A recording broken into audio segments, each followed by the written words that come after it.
करने और उनको अरेस्ट करने का डिमांड किया था। उसके बाद आसाम में काफी प्रोटेस्ट हुआ था, कंट्रोवर्सी हुआ था। आप अभी भी उस स्टैंड में कायम है या आपको कोई रिग्रेट है ऐसा बोलने का? मैं ऐसा अरेस्ट करने की कहाँ आपने सुन लिया है, मैंने क्या डिमांड करी थी? एक भारतीय नागरिक होने के नाते से मुझे कोई भी आदमी गलत काम करेगा, गलत भाषा बोलेगा, गलत स्टाइल इख्तियार करेगा तो उसके बारे में उसकी पार्टी से डिमांड करने का तो ये अधिकार मुझे है कि मैं डिमांड करूं कि भाई इनके खिलाफ कार्रवाई करो।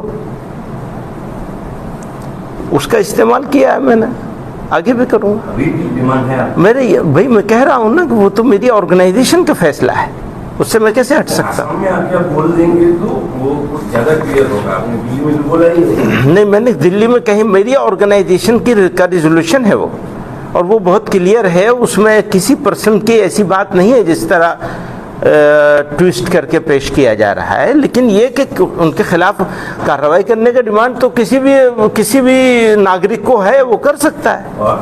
उसके ऊपर इतना गुस्सा करने की तो कोई जरूरत नहीं है। मेरा दूसरा क्वेश्चन है कि आप बोले कि आप शिविर में गए, आपको बहुत दुख हुआ, तो असम का जो इंडिजिनियस पीपल है उनका भी एक डिमांड है। हाँ। उनके जगह पे आप जाइए कि नामघर कैसे नामघर की जमीन छीन ली गई है। जमीन एक घर होता है, उसके बाद 1000 घर रातों रात हो जाते हैं। उनका भी एक पक्ष है, आप उस पक्ष के बारे में क्या कहेंगे? हाँ ठीक है, आसाम का डेमोग्राफी चेंज हो गया है। हाँ ये तो पॉपुलेशन पैटर्न है कैसे चेंज हो गया है, ये तो इंडिजिनस पीपल का क्या कहेंगे? यही बात है। तो इसी के लिए तो इतना बड़ा सब सारा सालों से वो सारी प्रक्रिया चल रही है। उसके लिए नेशनल रजिस्टर ऑफ सिटीजनशिप तैयार हुआ है, फला हुआ है, तो वो एक प्रोसेस है। उस प्रोसेस में कहीं कुछ गलत है तो मैं तो बराबर कह रहा हूँ कि डेमोग्राफी चेंज होने की बात क्योंकि डिफरेंट लेवल पर करी जा रही है। डेमोग्राफी के चेंज होने की बात उत्तर प्रदेश में भी करी जा रही है। बस्ती के बारे में कहा जा रहा है, बस्ती एक डिस्ट्रिक्ट है, शामली के बारे में, कैराने के बारे में। तो ये एक सिर्फ आसाम का इशू नहीं है, सारे देश का इशू है। आपने नाम घर का तस्करा किया, तो मैं ये कहता हूं ये देश, इस देश में आसाम एक ऐसा स्टेट है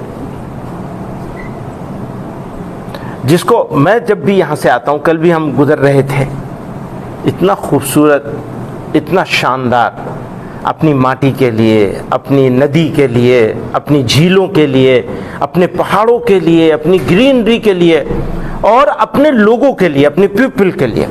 और उसमें वो जिनकी बात कर रहे हैं वो प्राइम है, उनके बगैर आसाम नहीं है। आसाम है तो वो है तो आसाम है। मेरी बात सर मेरी बात पूरी तो हो जाए, आप बिल्कुल बोलिएगा। आप ये माइक भी दूंगा आपको, कोई ऐसी बात नहीं है। ऐसा है, वो लोग, वो आसाम जिसको शंकर देव अजान फकीर ने मिलके एक मिली जुली तहजीब बनाई थी, एक खूबसूरत चीज़, एक ऐसी संस्कृति वजूद में आई थी। अब उसमें किसी को कोई तकलीफ है तो हमें भी उसके साथ भी खड़ा होना है, बिल्कुल होना है। किसी को तकलीफ होगी, अगर मेरी इस उंगली को तकलीफ होगी और मैं कहूँगा नहीं ये उंगली ठीक है मेरी, ये कैसे हो सकता है? ये इम्पॉसिबल है। अगर नाम घर को तकलीफ है तो मस्जिद कैसे ठीक से होगी? नहीं हो सकती। आप अलग अलग नहीं कर सकते। अगर कहीं तकलीफ हो रही है तो हम